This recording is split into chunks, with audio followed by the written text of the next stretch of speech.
This is Scott Becker with the Becker Private Equity and Business Podcast. We try and bring you short business episodes, short private equity episodes, interviews with brilliant business and private equity colleagues. Our goal is for you to learn something and also to have a laugh, to enjoy yourself, to really hit those two different goals. Today's discussions with David Pivnick. I've learned so much from. He was a valedictorian in law school. He's a partner at McGuireWoods. We're going to talk today about the importance of celebrating victories and celebrating life moments. The concept being in any business, in any team, in any family, quite frankly, you better take time to celebrate things, to stay and to keep morale up, to keep moving in the right direction. And David, I want your take on this because you're a person who I've learned so much from. When David talks about being valedictorian, he doesn't talk about utter genius. What he talks about is never taking a day off. So I'm trying to understand, when you fit that in, did you find ways to celebrate success? And how important is it to celebrate success? I'll talk about in business and family and sports. How important is that method, that effort to celebrate some of those successes? David? Yeah, Scott, appreciate you having me on and the kind words. I do think that celebrating successes and taking a moment to appreciate accomplishments is critically important, and it's something that drives me day to day. I spend a lot of my life thinking about upcoming family events or occasions or vacations, but I do that to schedule things ahead so that I have goalposts, mile markers ahead of me to work towards and keep me driven day to day.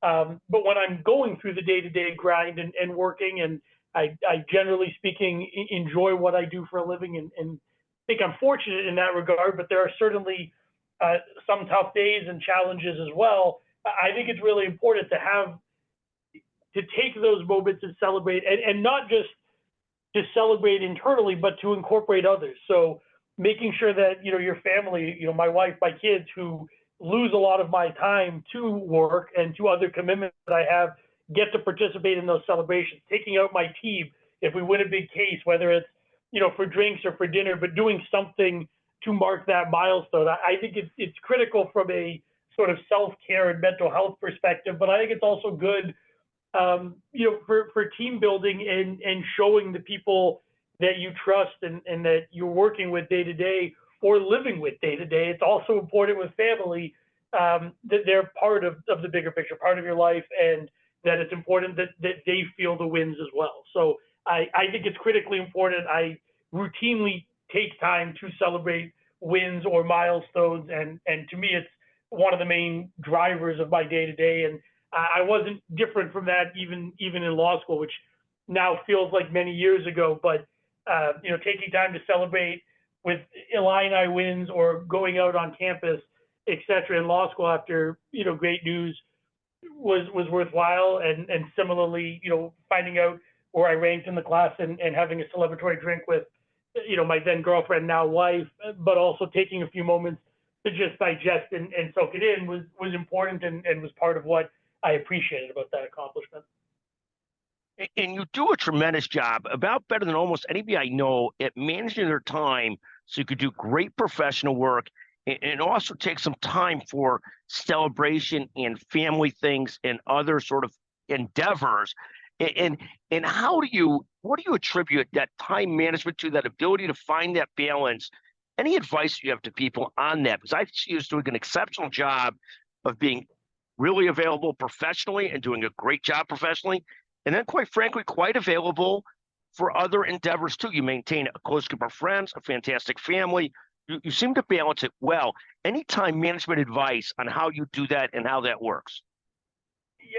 Yes. I mean, sadly, I think some of it is years of procrastination paid off. That A, I procrastinate less often now, and B, when I put my nose to it, I'm very efficient and hardworking. But I think the main answer, honestly, is I do a pretty good job week to week and month to month of planning out what my next week, what my next 30 days are going to look like, understanding what personal events and obligations I have that I need to plan around, but also thinking about work-wise. And so, where I get thrown for a loop is when a new case comes in that's unexpected, and it's an emergency injunction or something else that's sort of emergent in nature and is going to require a concentrated amount of time in a short time period, that's where things get more challenging. But day to day, I'm looking pretty far, not far way out in the future, but a week and a month at a time. I'm constantly thinking about my personal and professional obligations,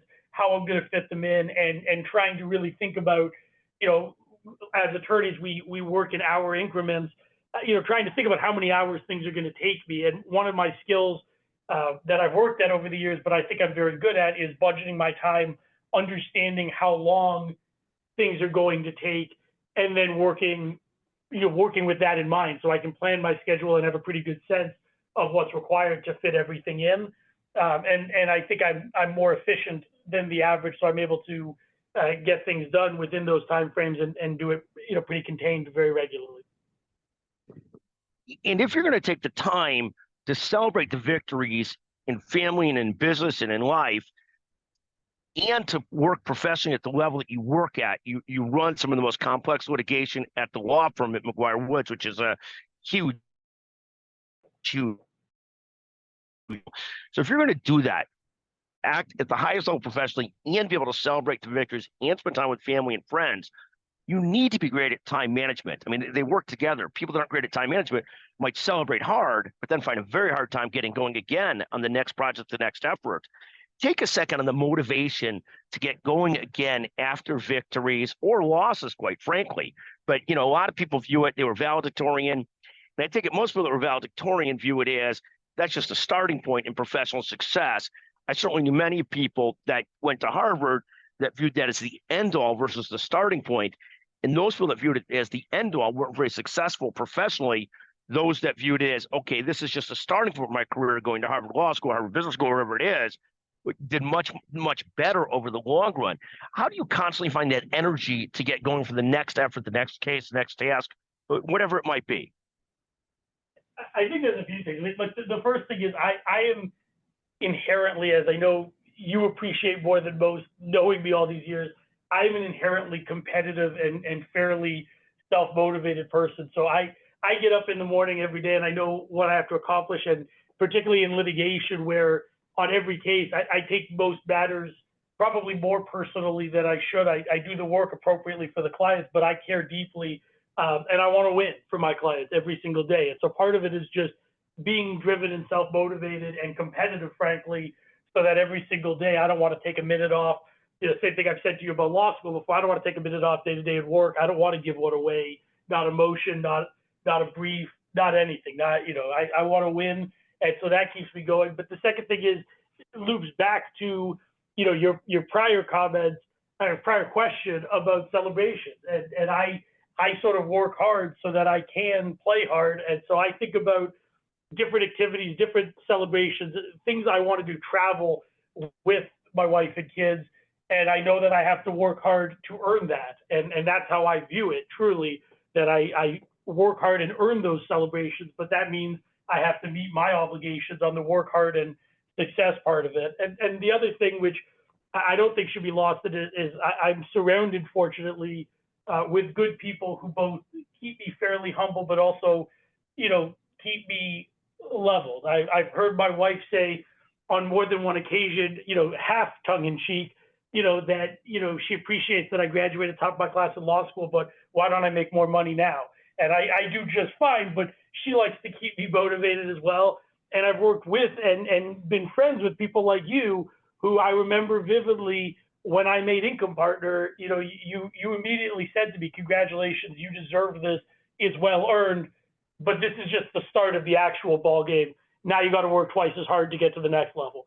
And I really appreciated that, because it was a great level set, frankly, that something I'd been working hard for many years was important, and it was an accomplishment, but it was just one accomplishment along the way, and not the biggest. And it was something I hadn't really thought about, but it was something you said, and frankly, someone else you've spent many years working with and mentoring, Amber Walsh, said the exact same thing to me, and it resonated. It's something I still remember now, and it's, advice, I think, wisdom that I've given to some of our more junior colleagues as well.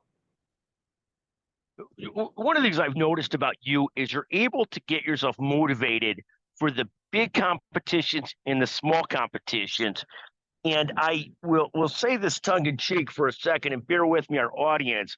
Now, I give up almost 2 decades to David. He's almost 2 decades younger. But every once in a while, especially back in the day, I've had knee surgery since, we'd have firm events. And you would think an athlete that's 2 decades younger than me, if we're going to have a sprint, a race, that younger athlete would give me a handicap of some sort and so forth. But David's not wired like that. David's not wired like that. He decided to just take it to me, barely scratching out a victory in a sprint against me. But it's just an example of that competitive drive, whether it's the hugest billion-dollar case or a 30-yard sprint against somebody 2 decades older than him. The kid, the brilliant, the valedictorian, brings it all every single day.